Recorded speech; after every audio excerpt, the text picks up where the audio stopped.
hold hands and close your eyes. It's midnight, and you're listening to the Ghost Story Guys. Welcome to the Ghost Story Guys. I'm Brennan Storr. I'm Paul Bestall. And this is the show where we talk about spooks, specters, and all the other things watching us from the shadows beyond the campfire. Some conversations only make sense after the sun has set, and this is most definitely one. Thanks for tuning in. This is episode number 134, and we're coming to you from that tiny mountain cabin you dream about, but can never quite reach. How are you, Paul? I'm all right. We're doing well. The sun is out. The sky is blue. It's beautiful, and so are you. Wow, I don't even know where to go with that. We're done. We won podcasting. Goodbye, everyone. This end of the Ghost Story Guys. I felt a flicker of joy. I'd forgotten what that was like. Spring is in the air. And it's all good here, my friend. And you saw someone wrestle a giant heart. I did. Yes, I went to my first gig in 3 years, and we weren't expecting the support act. Who was the support act? We were told it would be somebody else. Okay. And then it turned out to be a 144-year-old Irish zombie vampire called Craven. Okay. Who absolutely blew us away to the point that me and my friend after his set went and bought his album and had a chat with him, and he was a very nice guy. I was going to say, I saw a picture of you with this guy, and I thought, I don't know who this is, but Paul looks very happy, so he must be good. Yes, I'd literally just fallen over before that picture was taken, because I decided not to look out for a step. But he was very nice, especially after he'd cut his tongue off during his set as well, and threw a blood-soaked baby into the audience and things. So yes, it was very entertaining. I forgot what it was like to have fun in that kind of environment. So yes, and I wasn't the oldest person at the gig, which was amazing. That was a vampire, being 144. No. There was some older gentlemen lurking around the back, which meant they may have been vampires. Who knows? They certainly didn't dress like it. But yes, it was great fun, and obviously the main act, Priest, who are from Sweden, were excellent. Really good. Oh, that is cool, man. I've not been back to a gig yet, but I'm hoping to get there soon. Nothing has come through that has sort of made me want to climb out of my cave just yet, but hopefully soon. I'm watching movies. I figure that's a start. Well, Def Leppard are touring Canada soon. Get out there. Yeah, I can probably wait a little while longer. Well, Def Leppard and Motley Crue, how can you say no to that? Wow, that got easier, actually. Sheffield's finest on tour. Get there. Oh boy, Sheffield's done better than that. Oh, that's right, Def Leppard. I'm coming for you. As for me, as you can hear, as we discussed off air, my voice is still a little wonky. The cherry blossoms are coming out in my neighborhood, and they're beautiful, but they're also full of pollen, and it has been a goddamn nightmare. So, as you hear me tell stories of the Hatman on tonight's show, I will sound also a little bit like a buzzsaw. So, I beg your indulgence, dear audience. Apart from that, I'm good. As you know, and as I've said on social media, last episode, I said that my book, A Strange Little Place, was out of print, and Llewellyn had returned the rights to me, and now I can say that A Strange Little Place is coming back into print in a revised, expanded second edition, probably in the fall from Beyond the Fray Publishing. So I'm very, very excited for that. Again, we don't know exactly when yet, but it'll have more information, more stories. Going to expand the focus a little bit. I'm really excited to have a second chance, because obviously that was the first thing I'd really written of any length. Frankly, I'm not very pleased with how it reads now. You know, I'm a much better writer than I was at the time. So I'm looking forward to revisiting that. And of course, it was you who suggested it. So I have to say thank you. I do have good ideas occasionally. More than occasionally, I would venture to say. I mean, you still ended up on the call with me, so not all your decisions have gone well, but... Well, it's Easter. It's the time of miracles. There we go. Speaking of miracles, I also landed my first ever paid voice gig for a video game. And, of course, I landed it literally the day before my voice went completely. And so I had I think I got it Thursday night, and I told them I would have it to them by Sunday. And it's not much. It's like 20 lines plus 7 random like character interactions. And of course, yeah, my voice went, and I thought, fuck, okay. So thankfully, I managed to baby it back to the point where I could do what they needed me to do. And I sent them all in. I kind of crossed my fingers. I said, look, guys, I lost my voice literally the day after you gave me the job.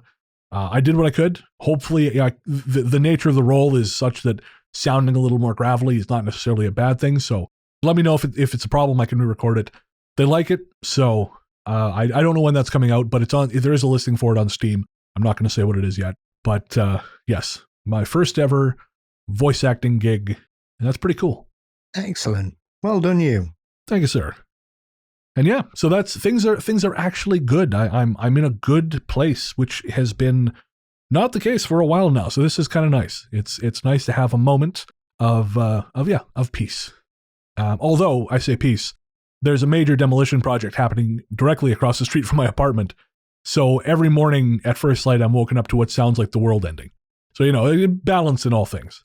Yes, I'm enjoying the calm where I live at the moment, because as the weather improves, then obviously that will mean that knobheads will think the best thing to do on Saturday night at midnight is to play music very loud and let off fireworks. I mean, they got to do something when they're not stabbing each other, Paul. They need to keep occupied. No, these are trendy people, so they look down on such things. But what they do is perfectly fine. Oh God! So even Sheffield has hipsters. Oh, very much so, especially near where I live. Yes. I remember last summer, it was about 12:30 at night. I was thinking, where's that coming from? I could just do the boom, boom, boom, boom. So I was like, went onto the balcony, and there was some hipsters in the park. Boom. And they got head torches on, and you can kind of gauge their age as well, because they were listening to Underworld, Born Slippy. So they're obviously about the same age as me. Yeah, I was going to say they're our age. Okay. Yeah, so I can look down on these people. Literally and figuratively. Yes, because I know how bad they got after their first 3 albums. But that's a story for another day. And they were just like, woo! At like 1 o'clock in the morning. So, there would be lots of middle-aged people very hungover the following morning, I suspect, that night. What we got to do is figure out some way to get the stabby people together with the firecrackery people. And I think this is a problem that solves itself. Yeah, I'm just thinking about getting a laser-sighted air rifle for this summer, actually. Don't try this at home, kids. Yeah. A sure sharp shot on the arse tends to send people home. Well, this seems like a strange way to transition back to talking about the Shadow Man, the Hatman, but it's going to be a great episode. This one was Anthony's baby. He has been working on this one for a while, so I'm excited to get to those stories. But before we do, we have to thank our patrons. This one's for the patrons. Patrons, you're the Darren Emerson to our underworld, which is to say, without you, we would not be nearly as good. And of course, we'd like to thank all our patrons, but we'd especially like to thank our latest patrons. They are Heather Copeland, Sam Morgan Russell, Teresa Lynn Blair, Mary Lynn Streamer, Juna B, Donna P, Andrew, John Anthony, Generic Bob, Alpha Big Bad Wolf, and Donna Newton. Guys, thank you so much. You make the show possible. Truly, without you guys, there wouldn't be a show. And so we appreciate you from the bottom of our terrible, terrible hearts. We'll wait till the end of the show to tell you about all the cool shit you get being a patron, but I will say, for as little as $1 a month, you get an ad-free feed. And who doesn't like that? Ads suck. To find out more, head on over to patreon.com/ghoststoryguys.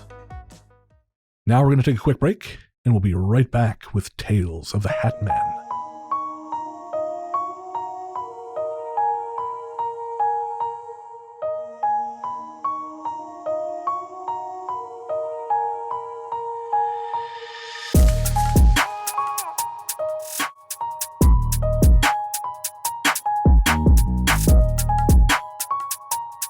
Welcome back. As we said before the break, on this episode, we're telling stories about that very specific kind of shadow person sighting, that of the Hatman. And of course, if you don't know, the Hatman it's a shadow figure, generally speaking, seen to be wearing what appears to be a long duster or trench coat or a long coat of some kind, and a hat that's been kind of described as like a sort of a Babadook-esque top hat or a kind of fedora. always in shadow. I mean, you should always be afraid of people wearing fedoras, but especially when they're entirely cast in shadow. And often described, I've heard them described with red eyes, Paul, as well. How about you? Yep. It's a very interesting thing because my most recent episode with Malcolm Robinson, we've actually dived into this because he's currently investigating a case where part of the phenomenon is the Hatman. Oh, interesting. So I haven't got to that part of the show yet. I'll have to get on that. What has been his findings thus far? It's very intriguing because part of what we were talking about is that I think for a lot of us here in the UK, we tend to view the Hatman phenomenon as more based in North America. But he's pulled some cases together from around the UK. So he's got a handful of cases that he's uncovered whilst working on this particular case, which is currently ongoing investigation in Ireland. Oh, fascinating. It never occurred to me that it was a North American phenomenon. But I guess you're right. I mean, all the stories we have today are, I believe, North American stories. It is strange because it's one of those things that if you'd have asked me 5 years ago, I'd have said it was a modern phenomenon for a variety of reasons. However, because I'm still having a deep dive into the world of Art Bell, I was listening to an episode the other day from 1997, and they were talking about the Hatman. Fascinating. So he's been around a while. What's interesting to me about Hatman, and this will come up in our stories, particularly in the last set of stories that we're going out on, is he's not always viewed as a negative figure. He's not always considered scary. But by and large, his appearances are not happy ones. And there's some, the stories that we're going to be sharing here shortly, there's some really interesting points, some stuff that came up as I was reading them, and I thought, geez, there's a whole world here, that put me in mind of a few things. But I'm going to wait till we actually read the stories to talk about it. Before we get there, though, we have some emails, some responses to our most recent shows, and we wanted to share those with you guys. Our courteous and efficient staff is on call 24 hours a day to serve all your supernatural elimination needs. We're ready to believe you. So our first email is from Jean. And Jean is a patron of ours. She said, I've had experiences, feelings, prescient dreams, and glimpses of movement at the edges of my vision and past. But none of them have given me such a bad feeling as this one did. Some locations are unnerving too, and I can't wait to leave the areas, but this was in my house, my family room, and I can't leave. I usually watch TV or read quietly by myself after my husband has gone to bed, with only occasional interruptions from my cat or my son. This was the evening of January 1st, which was just another quiet evening. I was watching TV and thought I heard my son say, Mom. I turned my head to the right to look at him and saw a brilliant, shimmering white figure lounging full length on the sofa across the room. He, I felt that it was male, had a wide, reddish-pink mouth that was moving as if it was talking, but there was no sound. I was shocked and quickly stood up. At that moment, the figure just winked out. I then looked for my son, but he wasn't there, and later said he hadn't been in the room all evening. Whatever this figure was has left me with an awful feeling. I often glance over to the sofa, half expecting and dreading that it will happen again. And we've heard about like glowing white figures on the show before, but I've never heard about a figure that's got like a kind of weird, wide, reddish-pink mouth. Sounds a bit disturbing, that. Yeah. Gene, that's keep us updated. Let us know if anything else happens. I mean, there's a mimic quality to that's unsettling. I was telling you off air that I recently watched this Russian horror flick called The Ice Demon. Yeah, you were saying how brilliant it is. Oh, wonderful film. Yeah. But the opening scene truly is. The opening scene is very effective and establishes an unreasonable set of expectations for the rest of the film. But it involves mimicry. And it was just a great reminder that is one of the most truly frightening kinds of phenomenon we've ever talked about in the show. This idea that something can pretend, at least for a while, to look or sound like someone you love. It's weird as well, because obviously there's a vocalization to get your attention, but then it can't communicate again, which is fascinating, really. Why does it do that? Because you're just considering, well, why can't it communicate further? I mean, to be honest, you might not want to hear what it's trying to say to you anyway. So yeah, that's true. Might be for the best. If my steady diet of horror films has taught me anything, it's that thing is not going to say anything you want to hear. Our next piece of correspondence is from Ruth. In college, I had a course around Merlin Stone's book, When God Was a Woman, and other goddess legends. One of the goddesses from Ireland was called the Morrigan, also called the Raven Queen. She was the goddess of war and fate. In the form of a beautiful woman dressed in red, she would have sex with warriors on the way to battle to give them victory. Refuse her and she would curse them and a raven would hover over them as an omen. In the form of an old woman, accompanied by a murder of crows, she would be seen at the water's edge, washing bloody clothes to predict failure and death. So thank you, Ruth. And, it's interesting how many people we've heard from regarding that. I think originally it was a story from Fiona, which she heard in Burra, Australia, about the woman with the birds around her. So it really seems like that is just, it's a thing.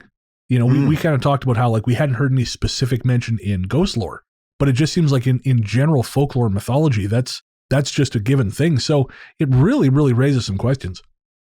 Absolutely. As soon as I was reading that and I saw the word Morrigan, I knew exactly what it would be referring to. And I think perhaps when we're dealing with the paranormal, we don't look to parallels in folklore and mythology. I would be very unsurprised if there aren't other examples from other cultures, especially in Europe, of that kind of thing, especially I would imagine in Germanic and Norse. Our final piece of correspondence before we get on to the stories is from Sam.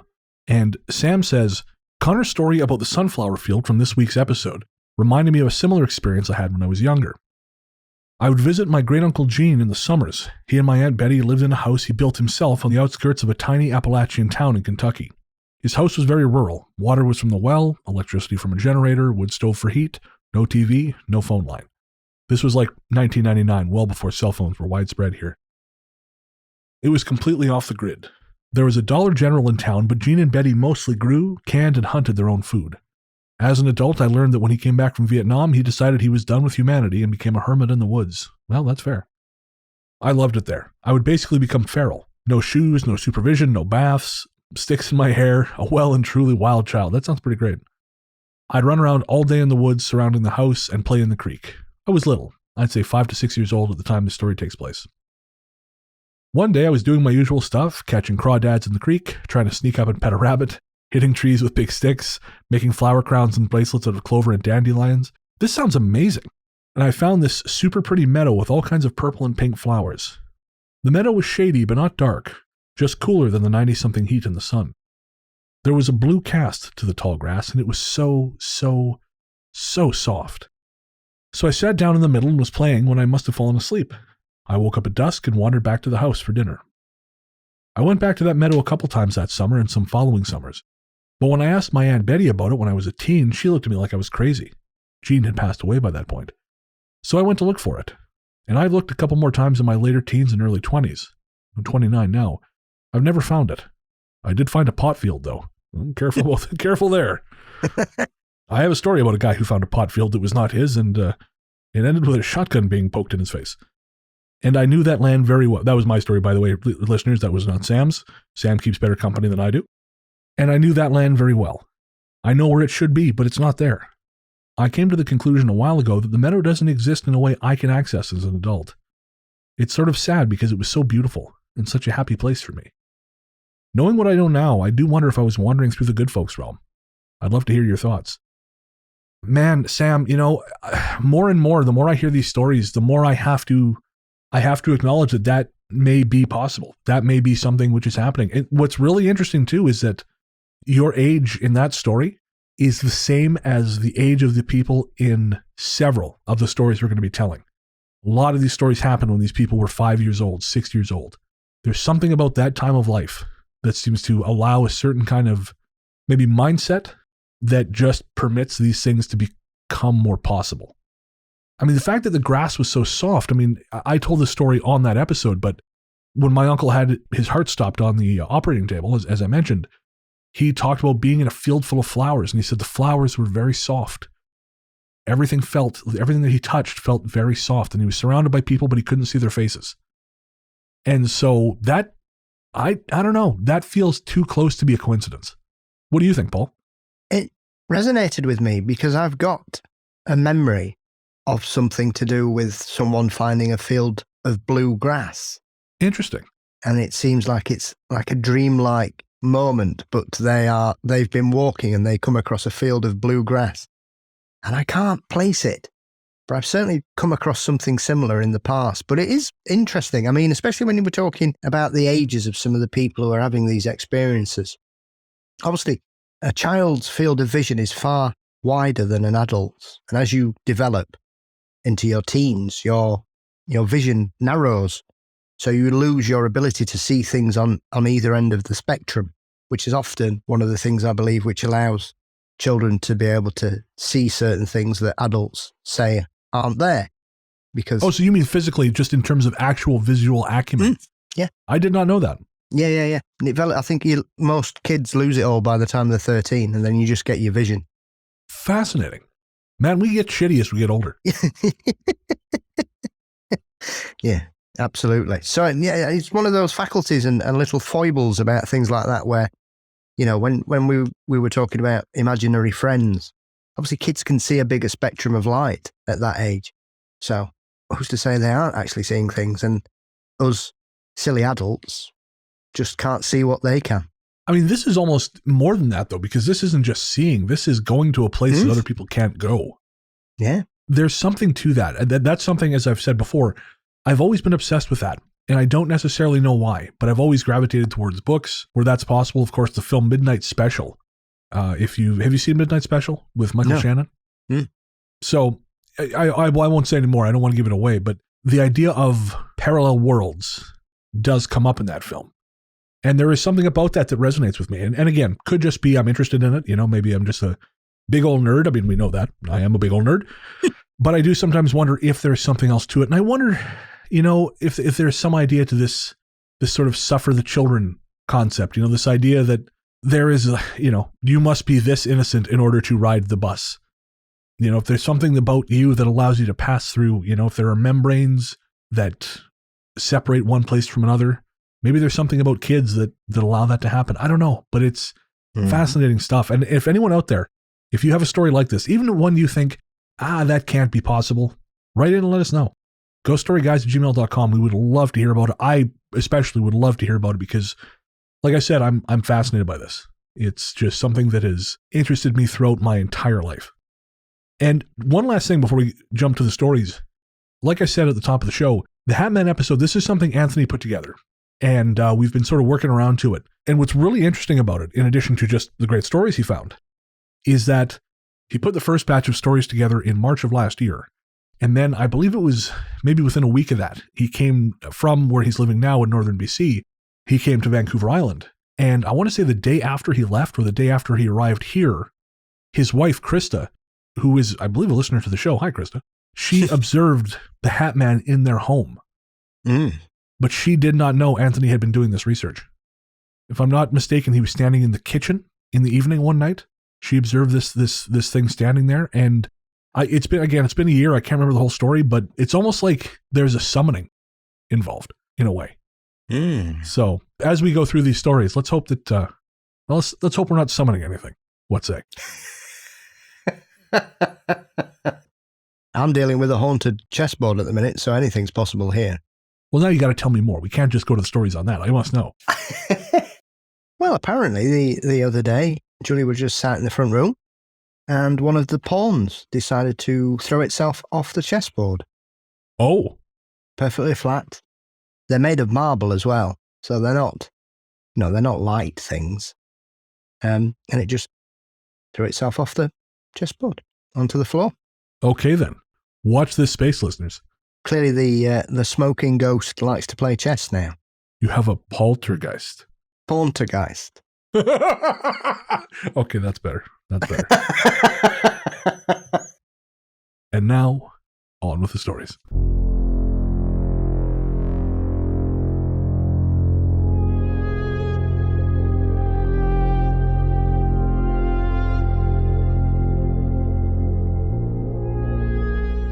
The Shadow Behind the Light.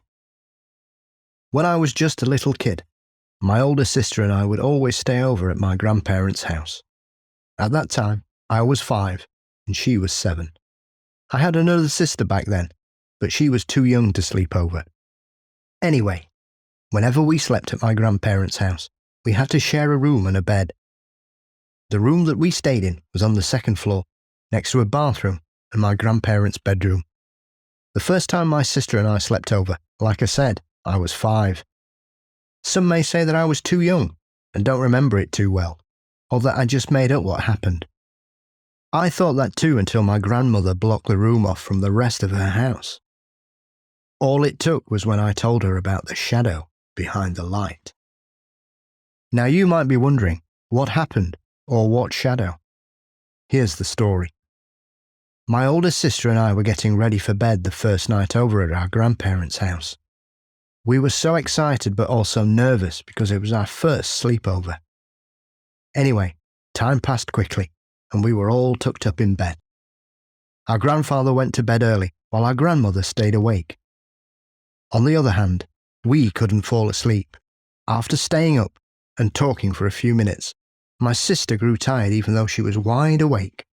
Another minute passed and she was asleep, and just like that, I was alone.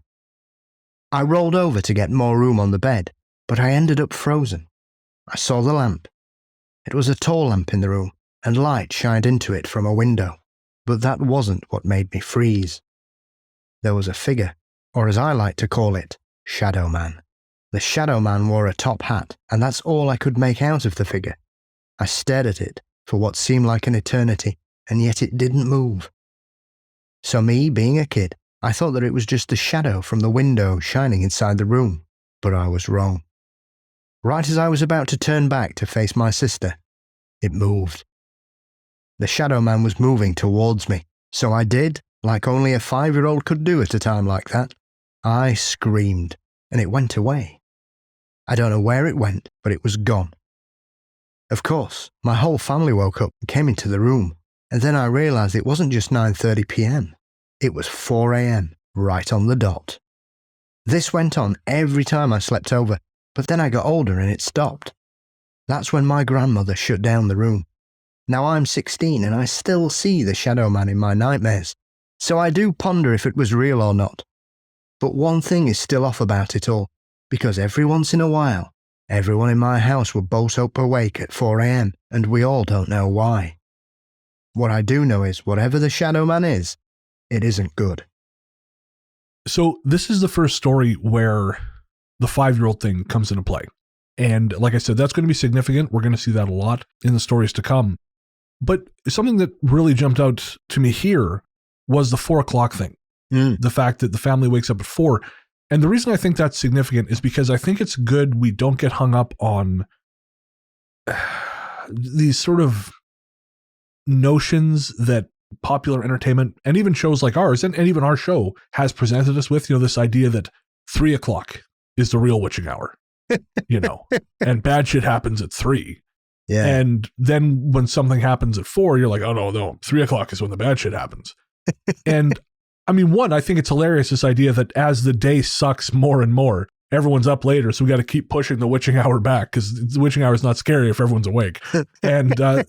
And yeah, the other thing is, I think it's just, you can't be dogmatic about this shit because I don't think there's a particular time. I think it's probably more a set of circumstances or a set of environmental factors than it is the fact that Satan is looking at his wristwatch just waiting for his opportunity, Yeah, there is a strange meme that does the rounds every now and again, which I see on certain paranormal groups on Facebook, which will always say, experts say the reason you wake up at 3 a.m. is because a ghost is looking at you.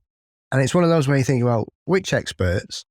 How do they know? And who's recorded this? Where's the imperial evidence? This is what I want to know. And it plays into these themes that we seem to have developed in the modern era that ghosts only happen at night, which is palpable nonsense.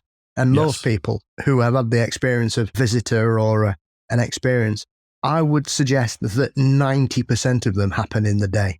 Interesting. I mean, I think part of the problem is we fall into that habit of we've talked about this on a patron show once.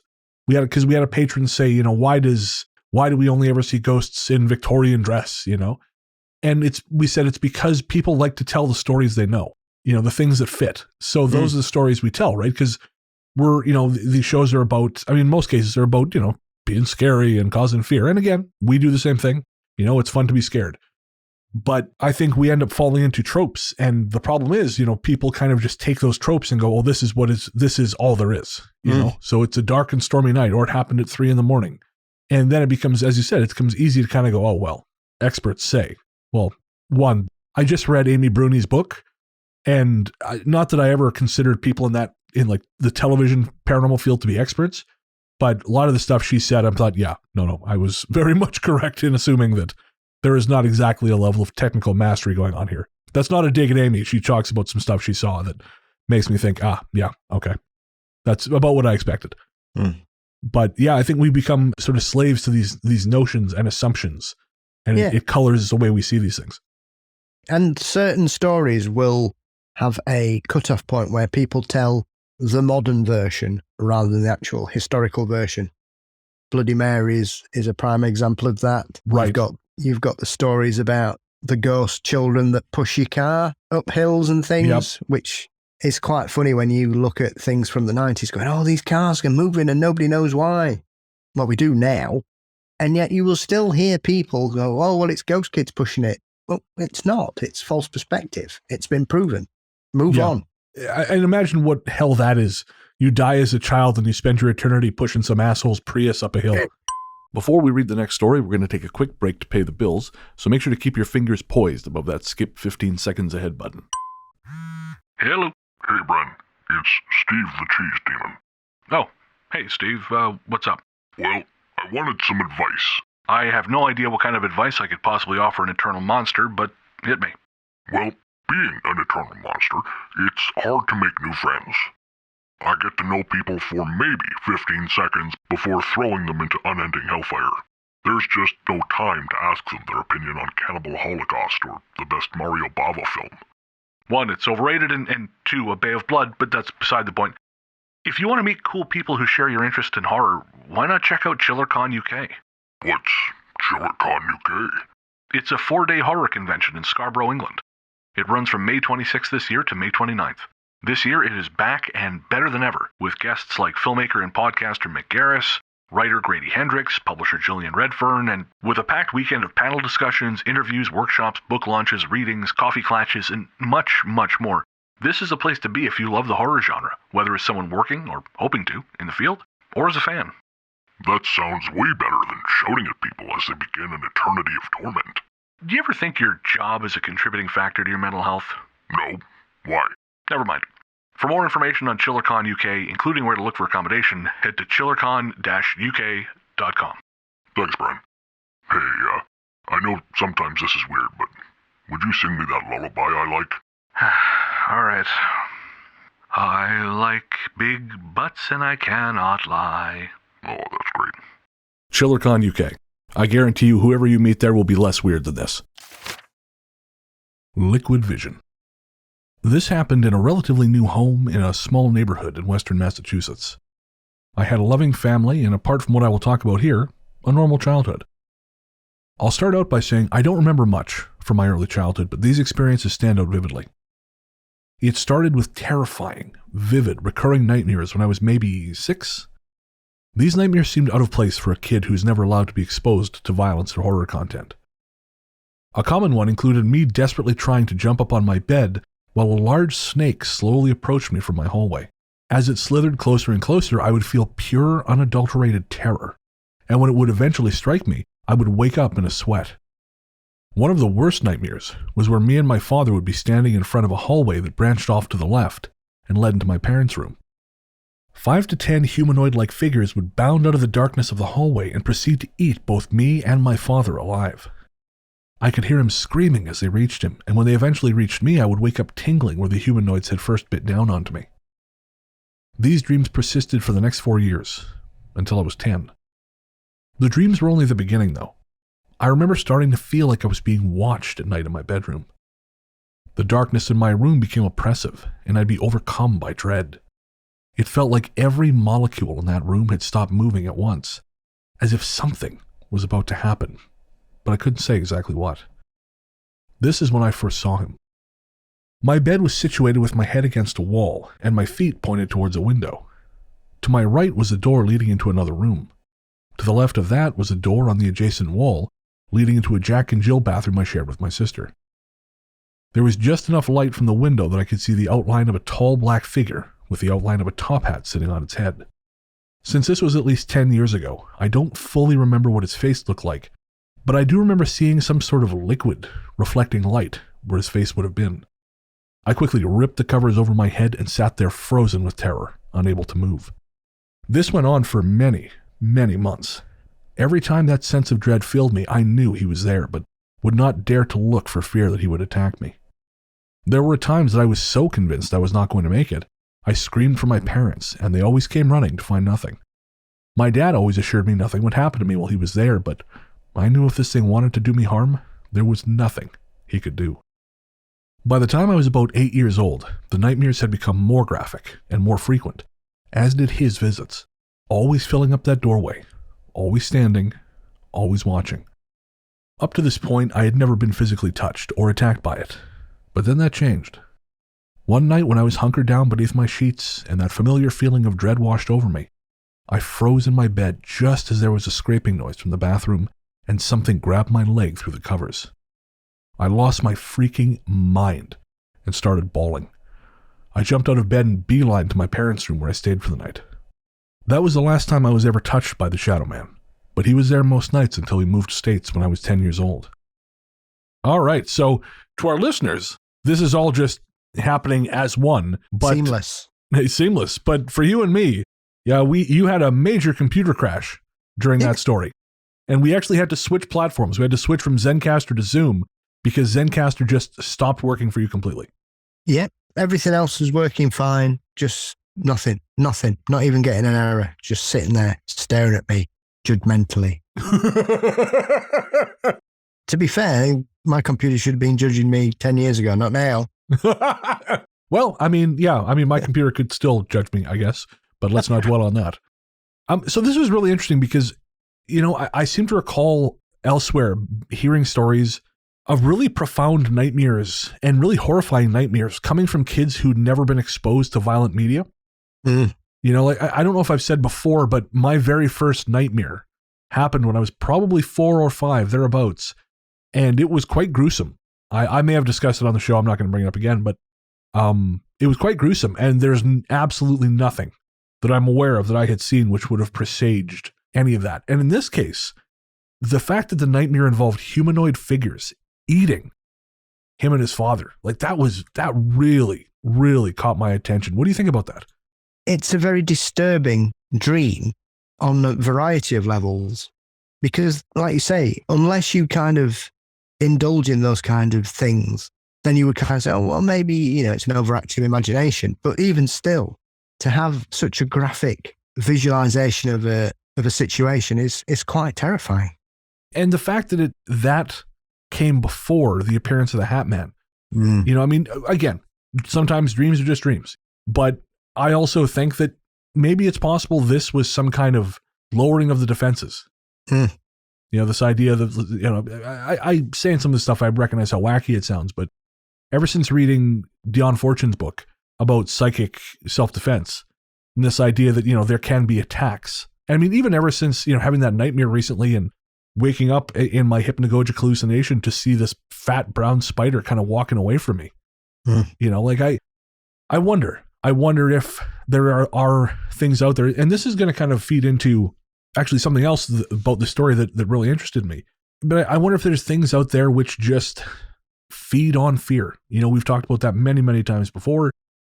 And if this is somehow representative of that, if this is somehow representative of what is basically just a psychic attack, and these things, whatever they were, weakened the child's defenses enough that it was then vulnerable to Hatman. And the fact that the Hatman's face was liquid light, that is really, really interesting, because to me, that is something intentionally trying to obscure its features. Yeah, definitely. It's one of the most disturbing dream stories I've ever read, if I have to be honest. It's not good. And if I have dreams like that later, I know who to blame. Footprints. This story happened in 2010 and still pops into my head from time to time, so I thought I'd share it here. It was a summer evening, and little 12-year-old me was laying in bed. Given when I usually went back to bed then, this would probably have been around 10 p.m. I was laying on my side facing the wall when I heard, fairly close to me, the sound of walking. At first I thought nothing of it, because it could have been my sister or someone else on their way to use the bathroom. From what I can recall, the walking was slow-paced, which I thought was weird.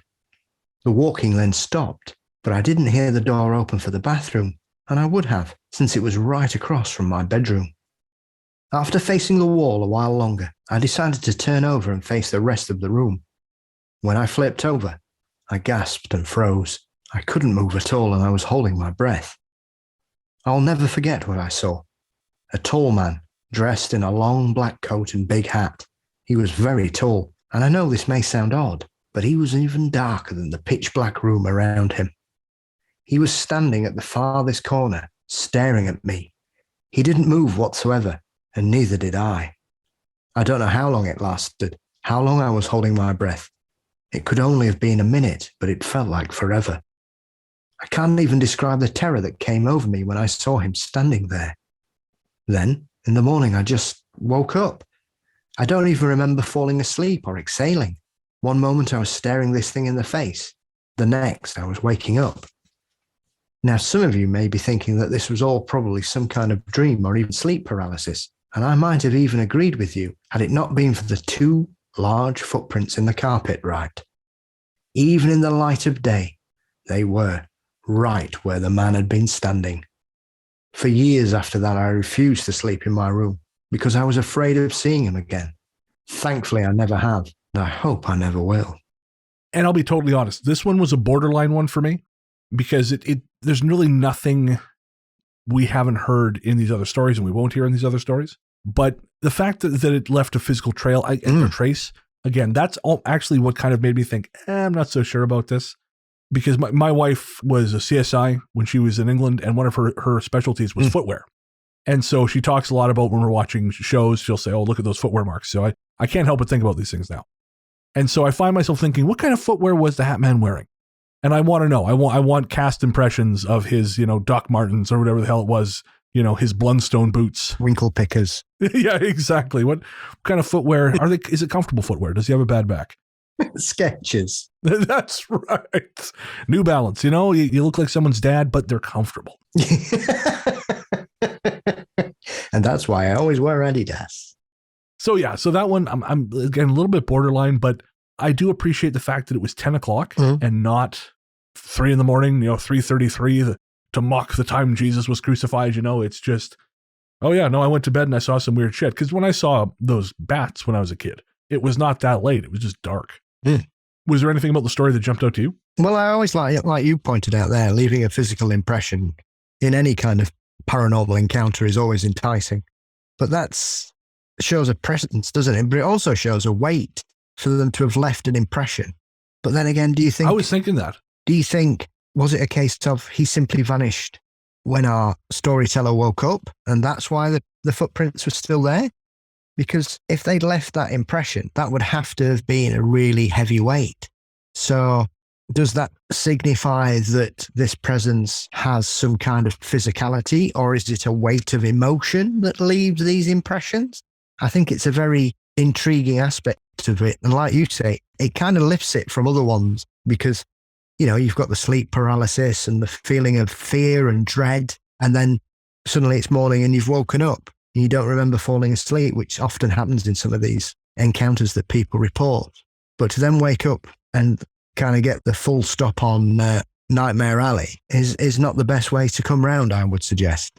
Although I'm imagining the Hatman, who is so heavy, he's leaving footwear marks that stick around for hours afterwards. Too many souls can play havoc on your hips in the other life. They do warn you about soul food. Oh, no, we're done here. The Grey Face. I have seen the Hatman, and it is something that has bothered me my entire life. The first time I remember seeing him was around the age of 5. At the time, we were living in Fredericksburg, Texas, in a small house located in a quiet neighborhood. It would have been around 1990 when all of this began. Basically, I would wake up in the middle of the night to use the restroom, like any normal child would, I suppose. My mother always left the door up to my bedroom open. I shared the room with my younger brother. And more often than not, that's where the Hatman would be standing. He appeared to be about 6 or so feet tall. He wore a large brimmed hat that always covered his eyes. He was dressed in a long coat of some sort, most likely a trench coat. The area where there would be facial features was shrouded in a misty gray color that gave the appearance that no face existed on him. The worst part of all, I suppose, at least to my memory, was the fact that past his knees, his legs just vanished. He always stood there, never moving. Sometimes he was right in the doorway, other times a bit back, still other times to the right or left. He never entered my bedroom, though I'm not sure why. Given how young I was, I could easily have passed this off as merely a troubled imagination if it wasn't for the fact that he followed me. When I was 8 years old, we moved about 16 miles out of town, maybe halfway between Harper and Fredericksburg. The man was there too, his behavior unchanged. He'd just stand there, apparently staring at me. As I am sure you can imagine, I was quite terrified and decided that wetting my bed was a better idea than trying to face the terrifying apparition haunting me. As a result, I kept what I was seeing a secret from my family for years, and instead just took the shame of being a bedwetter. Eventually, when I was 11 years old, my parents divorced and we moved halfway across the state. I never saw him again. Many years later, in my early 20s, I finally told my mother and brother what I had seen as a child in Fredericksburg. They seemed concerned, but not as much as when my brother told me something particularly chilling. After I had moved out of my mother's house when I was almost 16, my brother told me that he got up to use the restroom one night, and standing outside of my old bedroom was the Hatman, staring at my closed door. I've not seen him since, and hope to keep it that way, but I've always been concerned as to why he followed me for so long. What did he want? And so there are a few things there. I actually really, obviously these are just stories we found online, but I really feel for this kid, because the idea of being so frightened that you would just piss your bed rather than face up to this thing, I just feel for that so hard. Well, it's quite interesting because Paul Sinclair, who's been on my show a couple of times, when he was having some of his incidents as a child, he had exactly the same response to them. Oh, really? That he would rather wet the bed and deal with that aspect of parental disapproval than be honest about seeing strange things in his bedroom that bothered him every night. Jesus. That's a real level of fear that you're prepared to put yourself through that both physically and emotionally than rather face up to whatever it is haunting you. Yeah, I mean, it puts me in mind of something that I think I talked about on the show when it happened. I think I may have been a little more upfront about who it happened to, but I'm not going to be as open now. But I know someone who, when their kid was maybe 5, 6, thereabouts, they were, and as far as I know, this was never actually solved. It just ended. But they were so scared of something, they would hide under their covers at night until they were hypoxic. So afraid they would rather not breathe than look at whatever was out there. And again, I wasn't close enough to it to really ask those kinds of questions because they're not those kind of people. But it makes you wonder, in light of this, and I wonder now, was there something that this kid was seeing that just made them think, nope, better to suffocate under here than deal with whatever's out there? Yeah.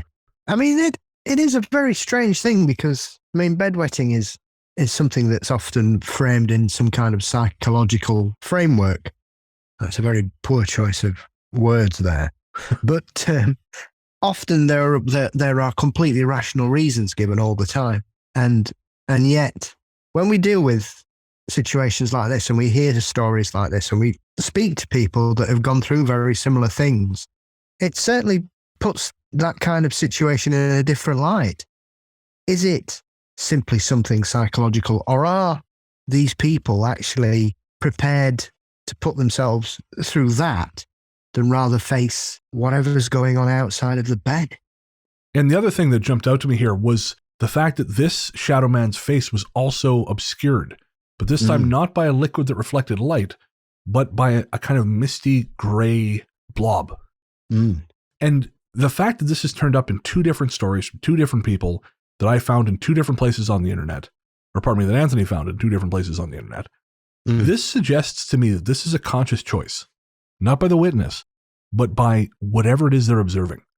And as we're about to find out, I think in the next story, and then probably not the next one, anyways, as we're about to find out in upcoming stories, these encounters are not always frightening. And it makes me think there is agency here of a kind. I don't know what, but the fact that they're choosing to obscure their features says to me they have a choice in doing that. And I wonder, have you ever seen the movie The Adjustment Bureau? Yes. So for our listeners who don't know, and I'm not going to get into the whole plot, but the idea behind the Adjustment Bureau was that there is this group of men who sort of exist apart from reality, but they structure it. A little bit like Dark City. They enter our world to adjust the way things progress in order to produce a certain result. And I kind of wonder if that might not be an interesting framework to use to try and make sense of what we're seeing with Shadow People encounters. If we're going to be open to the idea of like parallel dimensions, there is a particular place or a particular group of people who are interested in children for whatever reason.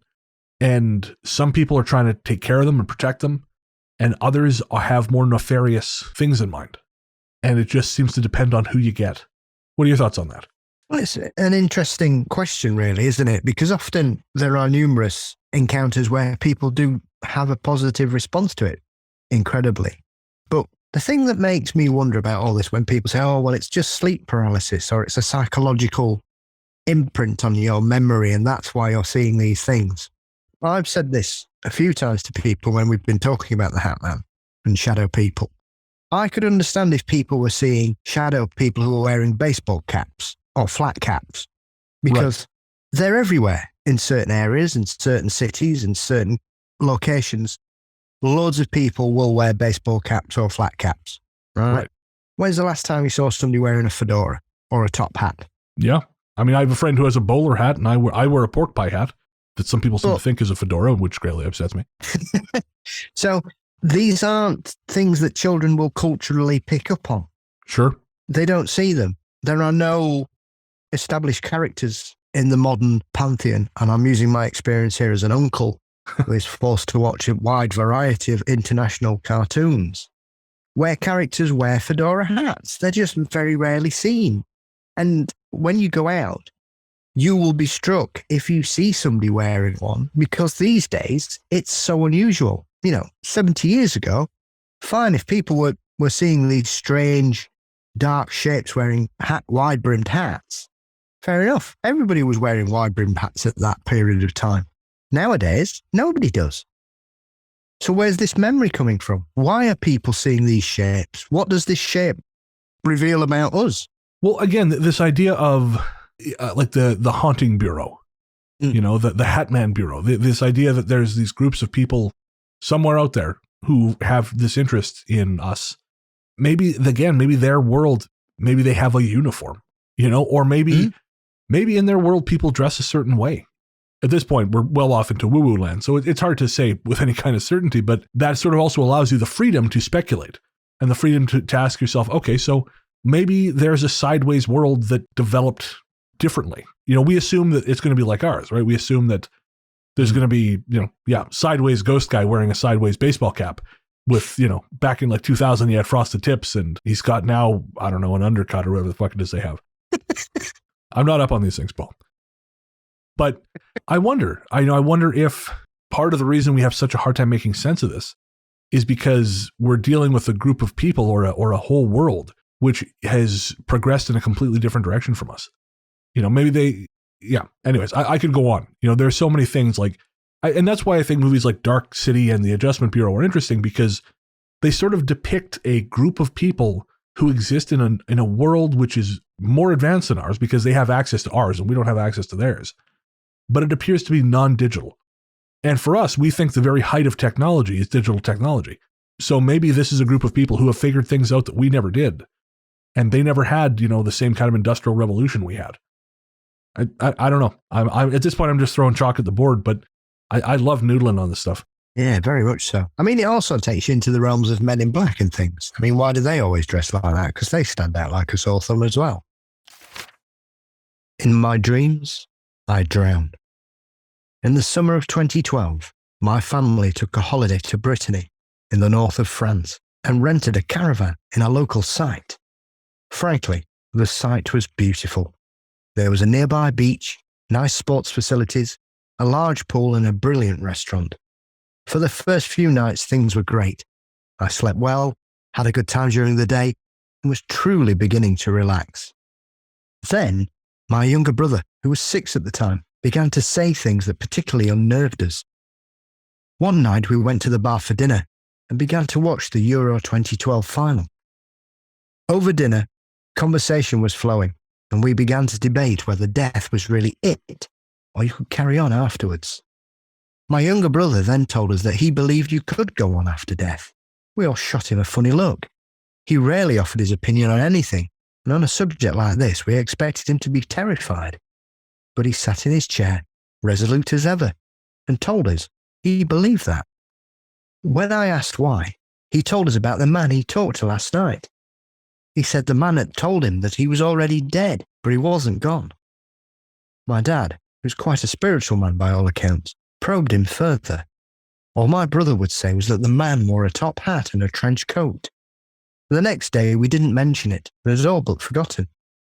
We had dinner outside the caravan, and my little brother got himself grounded, and my mum ordered him to his room. He refused. He told us he would go into any room but his. My dad looked worried. He escorted my brother into the caravan and put him in my room. He looked uncomfortable coming back outside. It was a warm day, but Dad said he definitely felt a chill. Being a bit of a daddy's boy, no shame in that. When Dad said he was sleeping in my brother's room, I jumped at the chance to join him. I took top bunk, he took bottom, and both of us fell asleep almost instantly. There was no man in a top hat that night. Over breakfast, however, Dad told me he had dreamed he was drowning, as if he was folded up, limbs pinned to his chest, deep under water. Later that day, my gran, a devout Irish Catholic, who had come on holiday with us, came over for lunch. She reported a cold feeling from my brother's room and told us to stay away from it. She knew nothing else about our experience in the caravan, and it was at this point we decided to relocate. And I don't blame you. Yep. I mean, that if anything, if I can't imagine what else it would take to convince you to leave. I mean, I guess these caravans are expensive. I know certainly I've stayed in haunted Airbnbs and I thought, well, fuck it, I've paid. Yeah, well, we've paid for this. I don't care if there's a ghost trying to possess us. We're staying.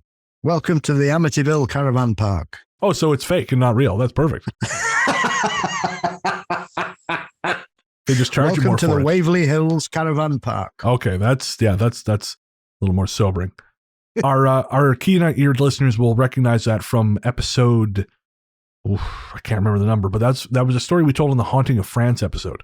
And the reason I brought that one back was because this is an instance where the Hatman speaks, and there's also these accompanying nightmares. And what's really interesting about these is that this is not just affecting one person. This is affecting the son and dad. And of course, that was the same story with the other fellow. This was a young boy and his father dreaming that he and his father were being devoured. So there's this interesting male connection there, this sort of like filial, is it filial? But anyways, there's a connection between father and son that again, I don't necessarily understand, but I'm fascinated by it. Because I think we sometimes, there's this kind of trope or cliche that women are the ones who have these experiences. And certainly, 9 times out of 10, when we hear a story about a bozo partner poo-pooing a certain experience, it's a dude. But obviously, yes, men have these experiences as well. And the similarity was just so striking. Again, I felt I had to include this one again. Definitely. And it's interesting that they both have two very distinct impressions. Because there's a lot of that makes, if a 6-year-old, whilst he's having his dinner, starts talking in such a philosophical way, that would make you sit up and take notice regardless, whether or not sure he's received this information from the other side, whatever. If a 6-year-old starts telling you that why they believe in the concept of life after death, then that would be very interesting regardless. To then find out that they're telling you that because the man that came to see them in their room last night is dead and has told them that things just carry on, I would imagine would put the willies up anybody. I remember, and I've told the story 100 times on the show, but taking my young niece to the park back in 2012. So she would have been, I don't know, no, it wasn't 2012, but it was around there. She would have been 3 or 4.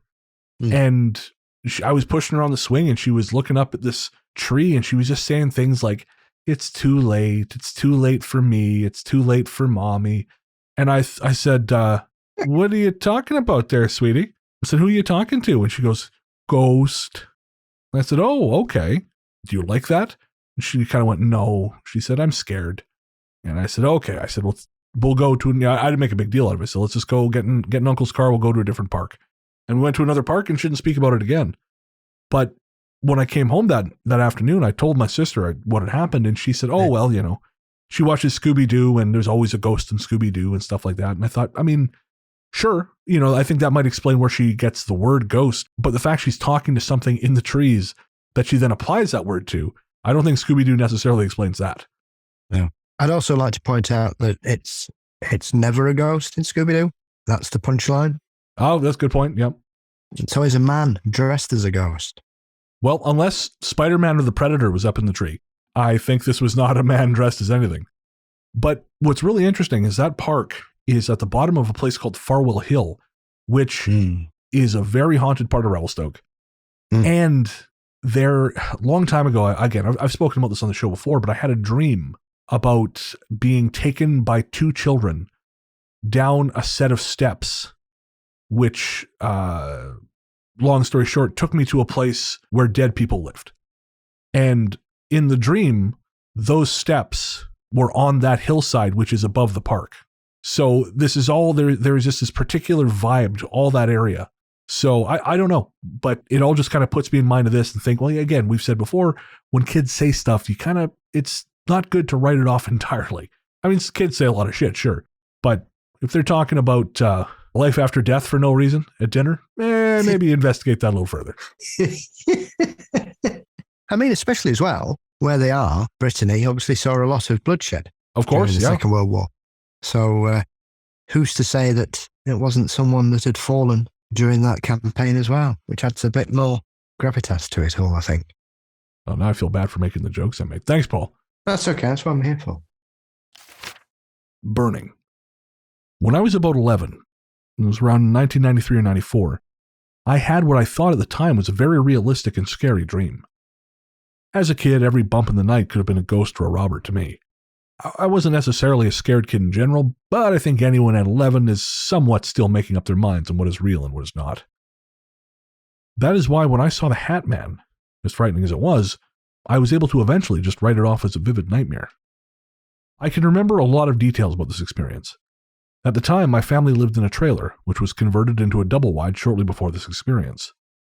Up until then, I had shared a room with my sister since I was a baby.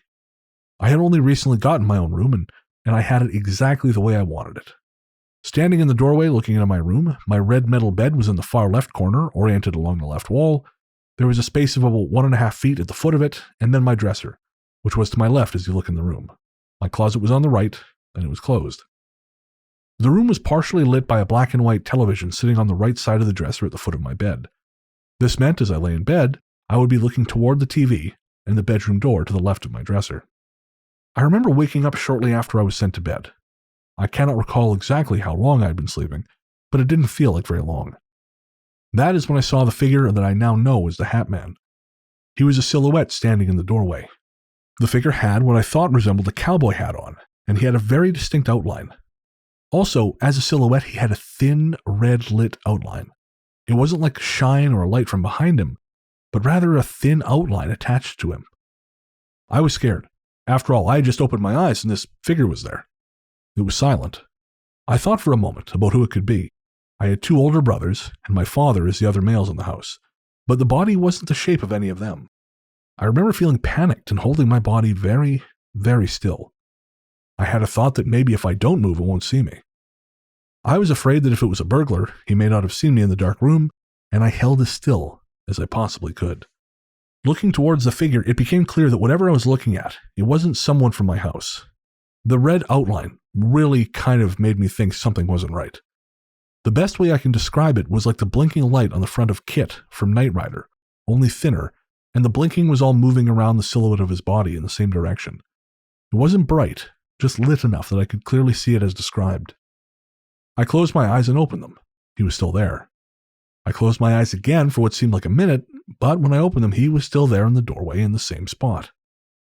My Looney Tunes comforter was pulled up to my chin, and I made the decision to slowly sink my head under it as I pulled it up over me. This was the most terrifying thing I had ever experienced up till then. I was hiding, and I thought if I just stayed under my blanket, he would be gone when I came out. I stayed under the cover for a few minutes and peeked out again, and he was still there. At this point, I felt like I was definitely awake, and that there was definitely a figure in my doorway. It did not feel like a dream. He felt threatening and terrifying. The figure said nothing, made no noise. He didn't come toward me. While he didn't even move much, he appeared like a real figure that would slightly adjust his stance, like anyone who'd been standing for a long period of time. I decided I was just going to stay under my covers for the night, and I did, at least for a little while. I drifted off to sleep again under my blanket, but I cannot recall for how long. I just remember opening my eyes under the blanket and becoming awake, hardly even thinking about that figure anymore. That didn't last. Still, even after I had drifted to sleep and woke again, he was still standing there. I had never had anything like this happen before. I again retreated under my covers. This time, I was there for the night. The morning came, the sun was out, and the room was no longer dark. The Hatman was gone, and I have never seen him since. I remember this experience staying with me in my head for quite some time. At nighttime, laying in the same position, I would look at my doorway every single night, terrified he would come back. But he didn't. While I can't remember if this was the latter half of 1993 or the first half of 1994, shortly after this experience, in April of 1994, our house caught fire when a kerosene heater malfunctioned and completely burned down.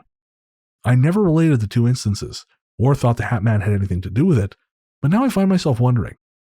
The night of the fire, my bedroom door just happened to be closed. Because of this, the fire seemed to spread back through the hall, completely passing my door and destroying everything else in the trailer. The fire company came and put out the fire, and oddly, my room, all my toys, and my metal bed were untouched. This is the start of what I'm sort of referring to as our happy Hatman stories, which is to say stories which are not shit terrifying. And there's a story in Strange, which will soon be back where all fine books are sold, where these people had the experience of this guy with a hat, and they would see him at daytime, nighttime. They assumed it was their grandfather, because their grandfather was a cattle, he would go on cattle drives, and he would kind of dress like that, so it never bothered them. But it bothered their grandkids, or their kids, so they thought it was their dad. The adults thought it was their dad, but the grandkids, or the kids rather, just said, we don't like this guy who stares at us while we play. But I do wonder if there is an element of interpretation here. You know, I mean, did the Hatman set fire to his house? I mean, I don't think so, because I think that's a little bit of that correlation rather than causation. But you do wonder, is there some significance to the fact that room wasn't touched? And was this person just misinterpreting its presence, and it actually wasn't trying to frighten them? If you ignore the fear factor of the situation, you could simply say that this was a warning, because after that, he constantly kept his eye on that doorway all the time. Oh, that's a great point. And I would imagine that's probably why his door was closed. Yeah, to stop him standing there.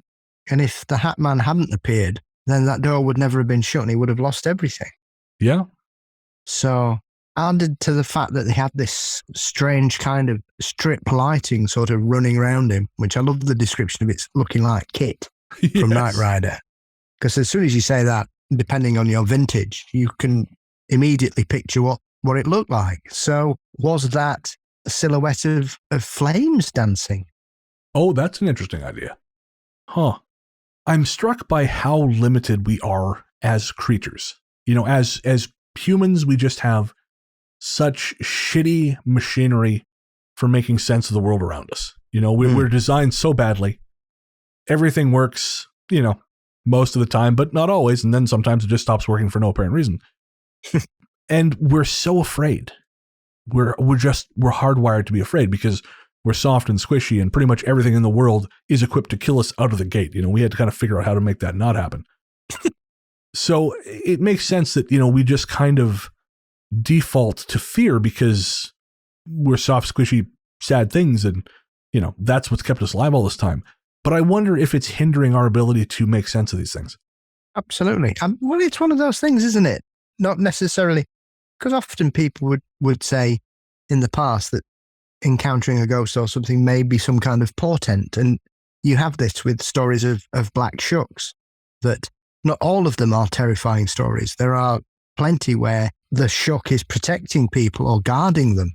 But if you focus on a particular aspect of any paranormal phenomenon, I mean, I'm not saying the vast majority are frightening for people and they're just misinterpreting it, because clearly a lot of people aren't. They're terrified. Whereas the ones where something good seems to come out of it, often get lost in the wash because they're not what we want. They're not what we're expecting this phenomenon to behave like. Like we were saying earlier, they don't fit the narrative. Yeah, absolutely. Yeah. So again, you wonder if the Adjustment Bureau, or the Hatman Bureau, whatever you want to call it, again, if they're trying to do, generally speaking, positive things, but we're just incapable of seeing that because of the fear barrier. Because you think about it, you think about, I told the story one time how I ran into a mother and her son during COVID who found a bird outside the UPS store where the show's mailbox is. They found this bird, and the bird was somehow gotten trapped in this very fine string. So it was tethered to the bush. So I went to the car, got my knife, and I just cut the line connecting the bird to the bush, and it fucked off and it flew away. And of course, that was me doing something positive for that bird. But that bird was probably shit terrified of me the entire time. So, I mean, if we are such simple creatures that we cannot possibly understand what these things are doing, it just makes sense that we would view them purely with fear.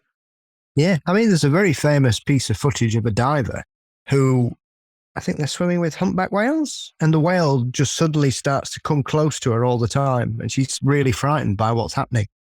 She doesn't understand, and she's worried that the flipper's going to smash her into pieces, or she's going to get hit with the fluke or whatever. Right. And it was only when she got out and they were looking at the footage that there was a great white, and the whale was protecting her. Fascinating. And yeah, that's it. We're incapable of understanding the context, so we view things with fear. I mean, fear is a useful tool. Don't get me wrong. Fear is why I'm still here. But fear in therapy. But at the same time, maybe it's a barrier to greater understanding. I assume that's probably just a great truism. Fear is often a barrier to greater understanding. There's nothing to fear apart from fear itself. And spiders. The Happy Hatman. One of my first memories comes when I was about 5 years old. It was an experience I still can't explain, but has lived on vividly in my mind for years. We had just finished moving into a nice new mobile home. We still hadn't finished unpacking by the time I went to bed, and I still remember the boxes littered around my room. In the middle of the night, I woke up to see a man with a long trench coat and a hat on next to my bed. He was very tall and all black. The man didn't frighten me at all. In fact, I felt a sense of comfort and ease in the presence of this man. He told me that it was not safe in my room, and I needed to grab my blanket and pillow and follow him. I did as he said, and he led me to our living room. He told me to lay down on our couch and sleep there. I did as he said, and remember him telling me to cover up and go back to sleep. He told me I was safe now, and I took myself in. He then floated backwards down the hall out of sight, and I fell asleep. When my dad found me on the couch in the early morning, the sun wasn't up yet. He asked me why I was on the couch, and I told him what the man had said, that it wasn't safe in my room and I should sleep on the couch. He calmly asked me who the man was and where he went. He checked the locks, searched the house, and found nothing out of place.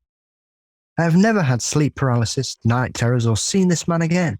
When I Googled what I saw, others have seen the same thing, but it's always a bad thing. My experience was not scary at all. My experience was comfortable, and I felt at ease. So, in my wanderings and talking to people about various weird subjects, I have encountered people who've had something in their house which seems to direct them to go sleep elsewhere. No one has ever really had any kind of sense to make of it. They've never really had a suggestion. No one's been like, oh, my Oma used to tell me to go sleep on the couch. There was nothing like that. And reading this, I can't help but think that, again, there is something to this idea that maybe some of them are looking out for us. And there's something about bedrooms. There's something about this place where you're vulnerable. Maybe these things travel along certain lines. And maybe there are times when the train is coming through and whatever's on the train is not good for you or is going to be attracted to whatever it is you represent. And so these things just come and gently guide you out of the way. Again, this feels like it's not an accident. This feels like something keeping an eye out, something trying to maintain the natural order. You know, they're not trying to stop. Actually, this kind of ties in a way to the interview I did with the folks from Wonder Wheel Productions talking about that movie Hellbender. Because Hellbender is about, you know, this young girl whose true nature is actually quite terrifying. And we talked about this idea that, you know, a hurricane isn't in and of itself good or bad. It simply is. And your experience of it is going to depend on whether or not it's, you know, it's bearing down on your house. And I kind of wonder if that's the same way. You know, if there's something to the idea that these things are just trying to conduct the business of the world or the business of the two worlds, you know, sort of like in a way, like conductors or like signalmen. And they're trying to allow things to be the things they are without causing as much harm. Yeah, absolutely. And clearly he was very satisfied with what he'd done because he was showing off as he floated off backwards. I mean, that's just pushing the envelope there, isn't it? He's moonwalking. So yeah, I don't know. Something about this one though really caught me. Also the fact that, again, this is another one where it spoke, not physically, but spoke. But it's also the fact that often you hear stories like this with children where they'll speak to somebody, whereas in a normal situation, you would be like, who the chuffing hell are you? What are you doing in my room? I'm not following you. What are you on about? I'm staying here. It's my bed. Get stuffed. Yeah. Or maybe that was the plan. The Hatman wanted to sleep in that bed because it was really comfy. He's just some shadowy hobo who wants a nice place to sleep. He's like, I'm not sleeping on the couch. He's got a young back. He can handle it. Yeah, absolutely. Get on the couch, young'un. Let the old guys sleep now. I'm 375 years old. I need a rest. He's quite heavy if the indentations in the floor are any indication. Yeah, he's got some heavy feet to rest up. This is another story of positive Hatman, or Happy Hatman number 2, if you go by what I put in the script. I have also had a positive experience with a Hatman. This was in 2014. My family and I were going through some turmoil as my husband had lost a job of 5 years and he was getting by on a minimum wage job at night while looking for something better during the day. Things were stressy. I was sleeping on our bed with just our big goofy dog for company, and it was about 2 a.m. when suddenly I awoke. My dog woke up at the same time and we both stared at the bedroom door, as if drawn to it.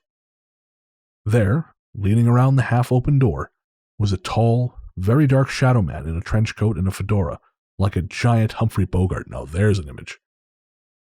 I felt no fear at all, and even more unusually, neither did my dog. Then a thought from the shadow man came into my head saying, I'm just checking to see if you're okay. In my head I said, oh, okay, in reply, and promptly went back to sleep, as did my dog. I don't understand that reaction at all. At the very least, I should have sat up and said, what the fuck? But instead I felt comforted by this being, as if a friend or someone I've known for a very long time had just visited me. And for my dog to not leap up growling and snarling was inexplicable. I don't know why so many people have bad experiences with this being, except that maybe it's not just one being. Maybe it's several beings visiting our dimension, and for some reason this is the way they look when they're here. And like humans, not all of them are bad. He felt like a strong, good person, like a friend who was worried about me and wanted me to know he was there for me. I wish he'd come back. I'd like to talk to him and feel that comfort again. And for this one, again, I've told these stories before, but they keep becoming relevant, so you're just going to have to keep hearing them, folks. My sister had this experience. She was in bed in her room. My niece was asleep in the room across the hall, and she saw a shadow figure. She was laying in bed, she was listening to music, and she's certain she was dreaming. But in the dream, she was listening to the same music she'd been when she fell asleep, and she was in exactly the same position. She wasn't even aware she'd fallen asleep, as far as I know. But this shadow came up the stairs and didn't quite walk into the room as much as it was suddenly right next to her. But it said the same way to her, don't be afraid, it's not what you think. And then it moved into my niece's room. And that night, or the next morning I should say, my niece told my sister that she dreamed that Grandpa had come to visit her. And they had played and they had done dishes together and they'd had fun. Like she had all these wonderful dreams about her grandfather who had passed the year before. And I can't help but think maybe there's something to that. Maybe there's something to this. Again, this is an idea. They're obscuring their identity. There's a kind of like cloaking happening here. You know, I'm reminded of a dream I had about my grandmother a long time ago, my paternal grandmother. And in the dream, we were shooting the shit like normal. And she'd been dead for about 2 years. And all of a sudden, it was like her face stayed the same, but her eyes kind of twitched. And then they were gone, and they were replaced by these kind of yellow eyes. And this voice came out of her mouth that wasn't hers, and it said, "You can't be doing this. This is against the rules. This stops right now." And that was the end of the dream. But it was like something, like the body was just a vessel. And something else jumped in and went, "Nope, this is not how this works." And so maybe, again, it's hard for me to accept the notion of, despite doing the show, it's hard for me to accept the notion of life after death or people coming back to visit. But maybe that's part of what we're seeing. Maybe that's why there is this protective feeling to it. Well, my mum was convinced that the visitor that used to come and see me when I was a child was her grandfather. Interesting. Who died when I was about 2. And was there a particular reason she would think that? Apparently he thought I was amazing. He would always sit me on his knee or whatever, and he just was enamored with me. Oh, okay. And then he passed away. I don't remember him at all. Interesting. But she was convinced, but she never saw him. So how does she know? And I couldn't remember him. Right, of course. Well, and you wouldn't know him, so you even see the face. Yeah, I just said he was a nice old man who used to talk to me. And sorry, this would appear as dreams, or this was something that would just come while you were awake? Well, it was when I was awake every night. Interesting.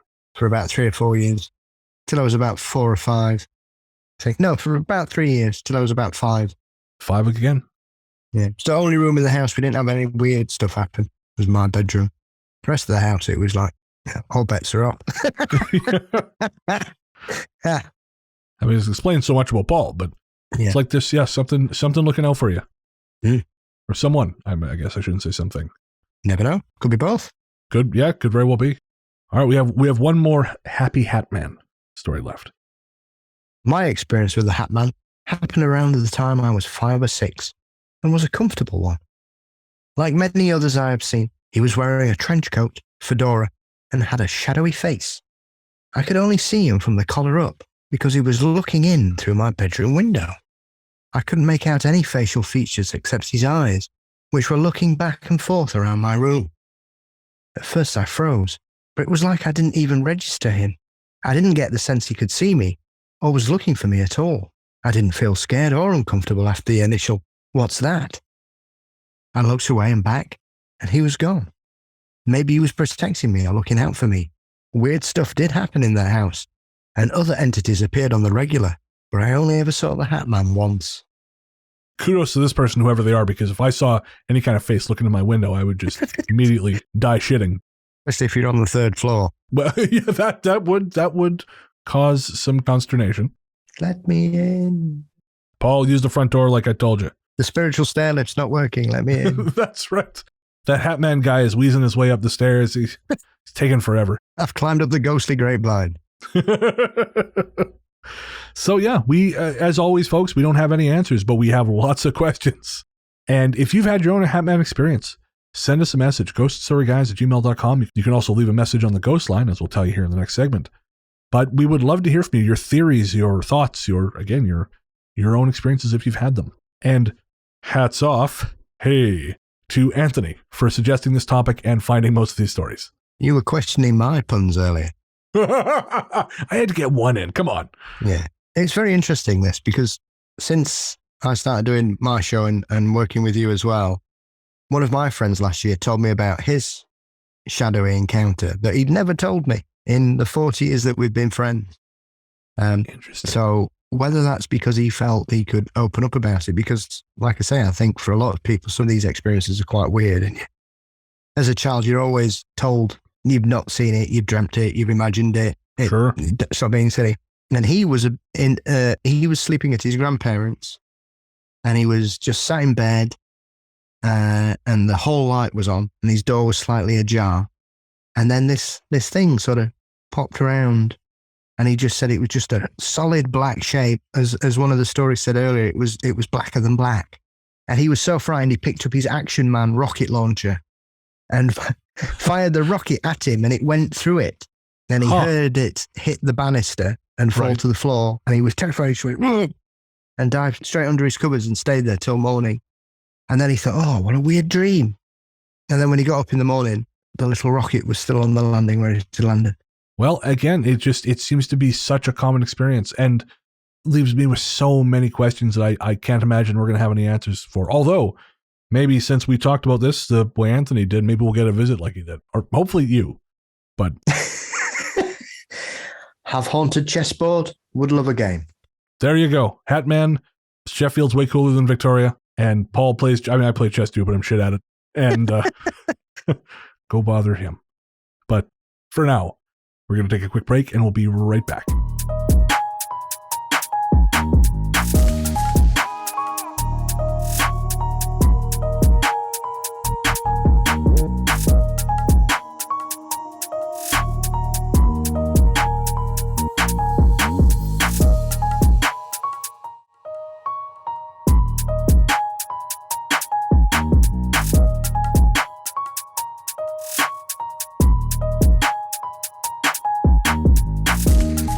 Hey there, listeners. Before you reach for that skip 15 seconds ahead button, I promise you this isn't an ad. We wanted to take a minute to talk to you about mental health. On this show, I've always tried to be as honest and open as possible about my struggles with depression and anxiety, because even though we've come a long way towards acknowledging the very real damage these things can do, there is still way too much lingering stigma about reaching out for help. And when you start to feel like there's no help, it's easy to start feeling like there's no hope. But Paul has joined me today to remind you there is always hope and there's always help. We're not going to try and talk you out of self-harming right now, because we know that's not how it works. Instead, what we wanted to do was tell you something now and hope that should things get bad, you'll remember it and make a phone call or send a text message before you make any permanent decisions. As someone who knows all too well just how important mental health can be, it's never too late to reach out. In Canada, the number to call is 133-456-4566. In the USA, the number to call is 1-800-273-8255. In the UK, the number to call is 116-123 or text SHOUT, that's SHOUT, to 85258. In Australia, the number to call is 131114. However bad shit seems, it will pass. And no matter what your brain might be telling you at any given moment, and believe me when I say I know this intimately, there are people who love you and people who care deeply about how you treat yourself. Should a time come when you find yourself despairing, please know that we've both been where you are, and there is a way back to the world. Take care. Welcome back. As always, thanks to the rest of the team, Anthony, Sarah, Luke, and Joseph. Luke, of course, host of the Luke Lore podcast. You can find that anywhere fine podcasts live. And you can also check out the website, lukelore.com. We have transcripts for almost every one of his episodes up there now. So if you got some folklore knowledge you want to learn, but by God, you don't have time to listen to a short form podcast, then hey, lukelore.com is for you. Also, don't forget to check out In Search of Ghosts on YouTube. You'll find a link in the show notes. That is hosted by Joseph Camo, who's part of the Ghost Story Guys family. Joseph and I also host the live stream Weird Together, where we talk about paranormal movies and documentaries. We most recently talked about the horror film The Scary of 61st, which is it's a fiction film, but it touches on some real life stuff. And so that made for some interesting conversation. And you'll find all of that on the Ghost Story Guys YouTube channel. Thanks also to you, my friend and co-host, the amazing Paul Bestall, the paranormal Johnny Carson, host of Mysteries and Monsters. What's coming up on M&M, Paul? Well, this week I'm interviewing practicing witch and paranormal investigator Cherise Williams about her new book, A Witch's Guide to Ghost Hunting. So we have a chat about utilizing some witchcraft to assist in the research of the paranormal, which is a very interesting conversation and something I'm finding myself delving deeper and deeper into as I speak to more practitioners of witchcraft. So that's very interesting. So yeah, that's good. So it's, hectic week. Lots of stuff going on. Obviously, I've just got the list of films I've got to watch as I'm now very humbled to be added to the jury panel for the Fortean Film Festival here in the UK in September. Absolutely. That is so cool, man. Yeah, I just got the list. There's 170 things on it. Holy shit. And you have to watch them all. Yeah. Luckily, I was having a quick skim through. Some of them seem to be just posters. Oh, So I've just got to look at some pictures for some of them. But there are short and long form films. So yeah, it sounds really exciting. I'm really excited. And there's some extremely famous people in the world of the paranormal and cryptozoology on the jury. So I'm rubbing shoulders with the great and the good. as well you should, my friend. Congratulations. It's well deserved. Yeah, one step closer to shaking Bobo's hand from Finding Bigfoot. Okay. I was not sure if that was a euphemism or where that was going. So. Because he's on the panel as well. Oh, cool. Well, there you go. You can shake hands with Bobo all you want, I'm sure. Well, if he wants to shake my hand, I don't think I'd have much choice because he's a much bigger chap than I am. That's fair. There's also an album called Honkin' on Bobo, but we won't talk about that. No, that's not in my collection, strangely enough. Yeah. That's referring to something very different, but we'll move on from that. Okay, good. Where can everyone find you online? You can find Mysteries and Monsters on all podcast applications, and also mysteriesandmonsters.com is the website, and also Mysteries and Monsters across all social media platforms, including YouTube. Brilliant. And we had a listener reach out. I don't know if they got in touch with you, but they were asking, if they happen to be in the area, is Paul free to have a drink? Can they send him an email and ask? Paul? If they're buying. There you go. So yeah, if you're in Paul's neck of the woods, if you're in and around Sheffield, you want to meet up, shoot us a message and we'll see if we can work that out with Paul's schedule. It's the greenest city in England.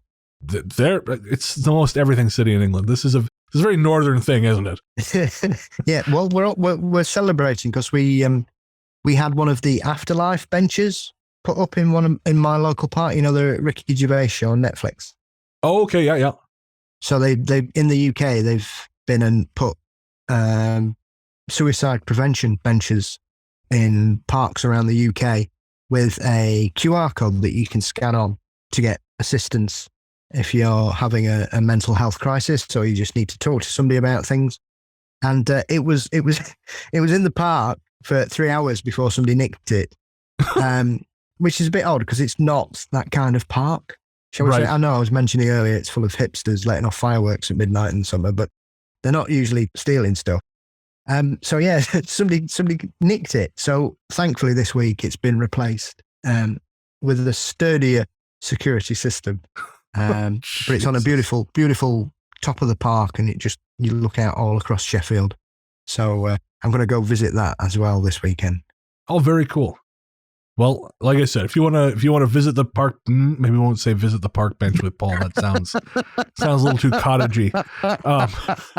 Meet me back swings at 4:00. That's right. But yeah, bring sweets. We're always open to meeting with listeners if we can make it work with our schedules. Shoot us a message, ghoststoryguys@gmail.com, or that's probably the best way to do it. You can send us a DM on Instagram, but I get a lot of them, so I don't check them all as frequently as I could. Email is a way to make sure I see something, and that's the best way to do that. I'm on Twitter and Instagram as Largely the Truth. You can also find my podcast, Largely the Truth with Brennan and Storr, on podcast platforms everywhere. And again, that's a non-paranormal chat show. It's just me talking to artists, musicians, authors, anyone who catches my eye and happens to seem like they would be willing to chat. And most recently, I spoke to John Adams and Toby Poser, who represent one half of Wonder Wheel Productions. And they are the fine folks behind movies like The Deeper You Dig and the smash hit on Shudder right now, Hellbender, which is a fantastic independent horror film. It's got a cast of like 5 people. They shot it during COVID because, again, it's a parents and their 2 daughters. So they traveled across the country in a trailer, shot wherever they felt looked cool, and that's how they spent the pandemic, which is a hell of a lot better than, me being shit terrified in my apartment. So very kind people, very interesting people, and you can check that out again on podcast platforms everywhere. As I said at the top of the show, we love our patrons. We value you guys like fucking crazy. And if you want to join the team, head to patreon.com/ghoststoryguys. For as little as $1 a month, you get access to an ad-free feed. And from there, you get access to all kinds of bonus shows. We have weekly shows like Book of the Dead and Host Adventures. There are monthly shows like me and Paul. There's Sunken Library, which is usually bi-monthly. All kinds of cool stuff. There is probably 100 hours plus of recorded material stashed away in the Patreon now, and that can be yours for as little as $5 a month. Again, you can find all of that at patreon.com/large. Nope. You can patreon.com/largely the truth. You can support the other show for $2 a month, but that's not what we're talking about here. Patreon.com/Ghost Story Guys. And like we said, if you want to get in touch, we'd love hearing from you. ghoststoryguys@gmail.com is the place to send it. We're also on Instagram as The Ghost Story Guys. We have a subreddit at r/Ghost Story Guys podcast. And we're also on Twitter and Facebook as Ghost Story Guys. But if you got a story to share, best place to send it is to email ghoststoryguys@gmail.com. Or if you don't feel like typing, you can always call the Ghost Line. There's something strange in your neighborhood. Who you gonna call? Ghost line. Call 1-888-588-6920. Thanks as always to Amber Pease for her Ghost Line jingle. Again, that number is 1-888-588-6920. Paul, so coming up, you're going to be a panelist on the 40 Film Festival. That's in September. Yes. You have an essay being included in a new ebook. Yes. That's called What the World Cup Means to Me. Yes. A bit of a blast from the past. I wrote it 12 years ago when I was dabbling in the world of football journalism for an American site many years ago. And they very kindly sent me an email the other day saying to celebrate Canada's qualification for the World Cup. Woo. They were, go Canada, they were re-releasing it, which I was extremely humbled, even more so when I see the quality of the journalists and football reporters that are included in it, because there are some rather famous people involved in this and a couple of my favourite commentators. So it's something I'd near enough forgotten about. So I wrote an essay about my first World Cup final, aged 5, sat on my mum's knee in the haunted house, strangely enough, watching that game. Amazing. And you can find a link to that on our Facebook page. I've put up a post. It's a free ebook if you want to read it. You just got to put in your name, email address, and you'll get a link to download it. And Paul's essay is right at the front, where it belongs, by God. So, again, that's you'll find a link to that on the Facebook page. And yeah, nothing new for me. I'm going to be on a show coming up. I'm doing an interview on Monday. I'll mention when it finally goes up. I'll mention it.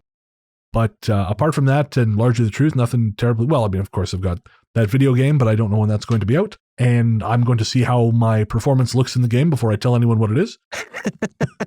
Hey, you've got a book to rewrite.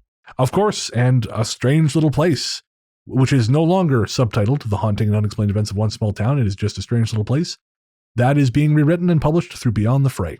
And so that will be out, we're hoping in the fall. I have to, obviously get my shit together and get working on it. But yeah. Oh, and our audio drama trilogy is coming together nicely. We've got some casting already done. I've got 2 of the 3 composers locked in, and music is starting to happen. The 2 composers we have locked so far are Faustbot. He'll be scoring one of the segments. And Jerry Smith, who is a Los Angeles-based composer who performs as Rainy Days for Ghosts. He will be scoring another. And the third one is yet to be determined. I've got someone, but scheduling may be an issue. So when that finally happens, we'll announce that. But very excited. It's all coming together. It's going to be an incredible amount of work, but it looks pretty cool. So I'm looking forward to sharing that with everybody. And I think that's it for news. So I'll just say, if you want to pick up some Ghost Story Guys merch, we just launched a sweet new design based on the work of Mike Harmon. It's a haunted house themed design, and you can find that at ghoststoryguys.com. Follow the links there to our TeePublic store. And that is a TeePublic exclusive design. So again, that's ghoststoryguys.com. Follow the links to our TeePublic store. If you like the show, don't forget to tell your friends. We really want to grow the show this year, and word of mouth is the best way to do it. So if you like what we do and you think you know someone else who might appreciate it, let them know. Also, rate and review the show wherever you can. That would also be very much appreciated. We had a lovely review last week, and we always see them. So thank you so much to everyone who does that. Our theme song, Radio, Into the Darkness We Go, is composed and performed by Peter Kursov of Podzontommusic. Find more from him at nightharvestrecordings.com or by searching for Podzontommusic wherever you get your tunes. Our story's theme is The Future Belongs to Them Now by Hexxagram. Find more from them by searching for Hexxagram wherever you get your music. Remember, that's Hexxagram with 2 X's, not 3. And I guess that's going to do it. Well, we'll be back in 2 weeks. But until then, Into the darkness we go.